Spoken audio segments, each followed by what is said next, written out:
kitab dan sunnah, serta mereka mengambil ilmu kalam. Ini disebutkan dalam kitab Ahadits fi Dhammil Kalam wa Ahli. Disebutkan juga oleh Ibnu Abdul Bar dalam kitabnya Jami' Bayanul Ilmi wa Fadli, dan yang lainnya. Disebutkan juga dalam kitab Syarah Aqidah Tahawiyah, perkataan Imam Syafi'i ini. Kemudian dijelaskan juga oleh Ibnul Jauzi, kata beliau, para ulama dan para fuqaha, para ulama dan fuqaha dari umat ini, mereka mendiamkan, mengabaikan ilmu kalam, bukan karena mereka tidak mampu, tetapi karena mereka menganggap ilmu kalam tidak mampu menyembuhkan orang yang haus, bahkan dapat menjadikan orang yang sehat menjadi sakit.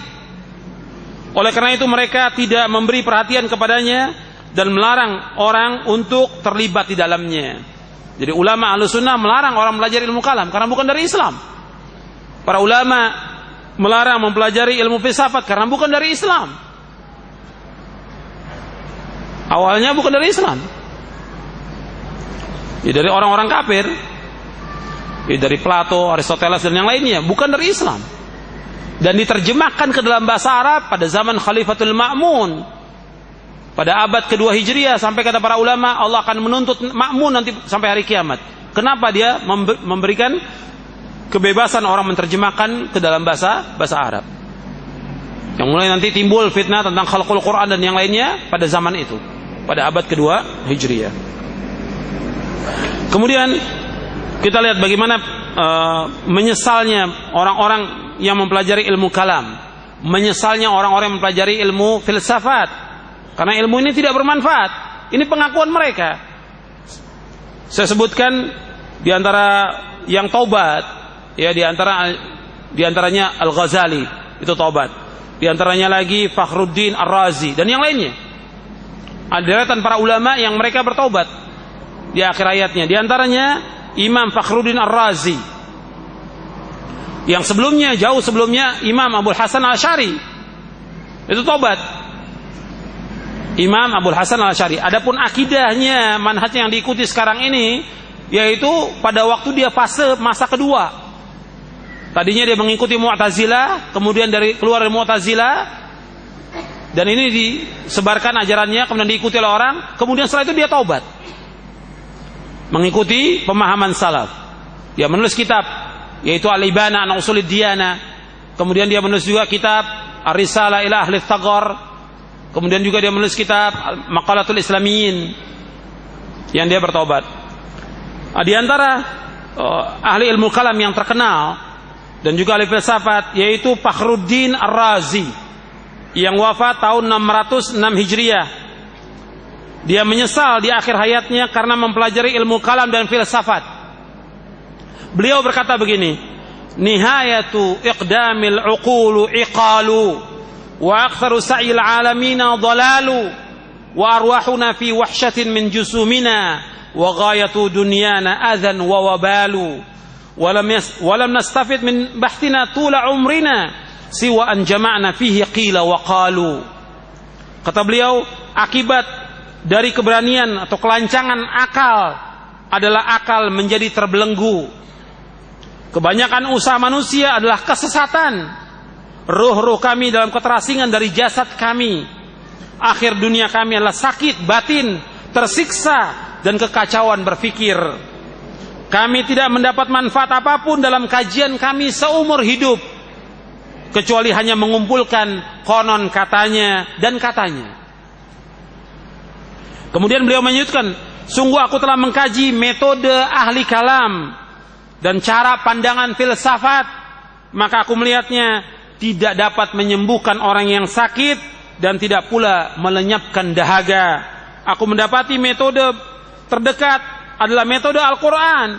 Aku membaca ayat yang menetapkan sifat Allah, Ar-Rahmanu 'ala arsyistawa, Allah yang Maha Pemurah bersemayam di atas arsy. Allah berfirman, ilaihi yas'alul kalimut thayyib wal 'amalus salih yarfa'u. Kepadanya perkataan-perkataan yang baik itu naik dan amal soleh naik ke atas. Kemudian juga aku membaca tentang ayat yang berkaitan tentang nafi, yaitu Allah berfirman, laisa kamitslihi syai'un wa huwas samiul basir. Tidak ada satupun yang sama. Tidak ada satupun yang sama dengan Allah, dan Dia Maha mendengar dan Dia Maha melihat. Wala yuhituna bihi ilma, dan ilmu Allah itu tidak dapat diliputinya. Jadi ilmu mereka tidak dapat meliputi ilmunya Allah. Dalam surah Thaha ayat 110. Barang siapa yang mencoba apa yang telah aku coba, niscaya dia akan mengetahui apa yang aku ketahui. Disebutkan oleh Syekhul Islam dalam kitabnya Dar'u Ta'arudul Aql wan Naql. Kemudian disebutkan oleh Ibnu Qayyim dalam kitabnya As-Sawa'iq Al-Mursalah. Dibawakan juga dalam Syarah Aqidah At-Tahawiyah dan juga dalam Syarah Aqidah Wasithiyah oleh Syekh Muhammad bin Shalih Al-Utsaimin. Anda perhatikan, di sini menyesal Imam Fakhruddin Ar-Razi, menyesal. Dia puluhan tahun belajar ilmu kalam, puluhan tahun belajar ilmu filsafat, nggak ada manfaatnya. Dan orang kalau sudah belajar ilmu kalam, ilmu filsafat, dia akan menolak sifat-sifat Allah. Dia mengingkari tentang Allah berada di atas langit, dia ingkari. Karena bagi akal mereka, menurut akal mereka yang picik, nggak mungkin. Akal mereka yang picik. Sedangkan Allah menetapkan Allah di langit, wajib kita menetapkan. Begitu juga bahwa Allah tidak sama dengan sesuatu apapun juga. Laisa kamitslihi syai'un wa huwas samiul basir. Jadi ini penjelasan Imam Fakhruddin Ar-Razi. Dia menyesali tentang apa yang dia sudah pelajari. Jadi ilmu filsafat, ilmu kalam termasuk ilmu yang tidak bermanfaat. Maka jangan antum pelajari. Kemudian juga ilmu sihir, itu tidak ada manfaatnya. Ilmu dukun tidak ada manfaatnya. Dan beberapa ilmu yang lain yang disebutkan oleh para ulama itu tidak bermanfaat. Sekarang kita masuk tentang keutamaan ilmu syar'i, bab yang kedua. Tentang keutamaan ilmu syar'i ini banyak, saya sebutkan ada 20. Sebenarnya tentang keutamaan ilmu syar'i ini lebih dari 100 keutamaan. Lebih dari 100 keutamaan. Di antara keutamaan ilmu syar'i, yaitu Allah bersaksi tentang keutamaan orang-orang yang berilmu. Allah menjadikan orang yang berilmu sebagai saksi bahwa tiada ilah yang berhak diibadahkan hanya Allah. Kemudian juga orang yang berilmu Allah akan angkat derajatnya dengan dasar ayat dalam surah Al-Mujadalah ayat 11. Yarfa'illahu alladhina amanu minkum walladhina utul ilma darajat. Allah mengangkat orang-orang yang beriman di antara kamu dan orang-orang yang berilmu beberapa derajat. Kemudian yang ketiga, bahwa orang yang berilmu adalah orang yang takut kepada Allah dengan dasar firman Allah dalam surah Fatir ayat 28, innama yakhshallaha min ibadihil ulama. Sesungguhnya orang-orang yang takut kepada Allah adalah para ulama, orang-orang yang alim. Kemudian yang keempat, ilmu adalah nikmat yang paling agung. Bahwa di antara seluruh nikmat yang paling utama dan paling agung dan paling mulia adalah nikmat ilmu. Sebab Allah Subhanahu wa taala berfirman kepada nabinya dalam surah An-Nisa, wa anzalallahu 'alaikal kitaba wal hikmah wa 'allamaka ma lam takun ta'lam wa kana fadlullahi 'alaika 'azima. Dan Allah telah menurunkan kepadamu Muhammad Al-Quran dan juga Al-Hikmah, yaitu As-Sunnah. Dan Allah telah mengajarkan kepada engkau Muhammad apa yang engkau tidak tahu. Dan karunia Allah kepada engkau sangat besar. Karunia Allah kepada Nabi Muhammad SAW itu sangat besar. Makanya nikmat ilmu, nikmat yang paling besar, yang paling agung, yang wajib kita syukuri.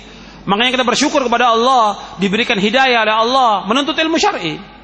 Dan kita bersyukur juga kepada Allah bahwa ada orang yang mengajarkan kita Quran dan Sunnah ala fahmi salaf. Kita bersyukur. Bersyukur kepada Allah. Kemudian juga di antara keutamaannya bahwa orang yang faham ilmu agama ini maka adalah orang yang diberikan kebaikan oleh Allah. Kemudian orang yang berilmu dikecualikan dari laknat Allah. Orang yang menuntut ilmu dikecualikan dari laknat Allah. Karena dunia dan seisinya dilaknat oleh Allah kecuali 4 yang tidak dilaknat. Yang pertama yaitu orang yang berzikir yang sesuai dengan sunnah. Yang kedua, orang yang melaksanakan apa yang dicintai oleh Allah. Yang ketiga yaitu orang-orang yang mengajarkan kebaikan. Yang keempat orang yang belajar ilmu syar'i. Jadi dunia dan seisinya dilaknat kecuali 4.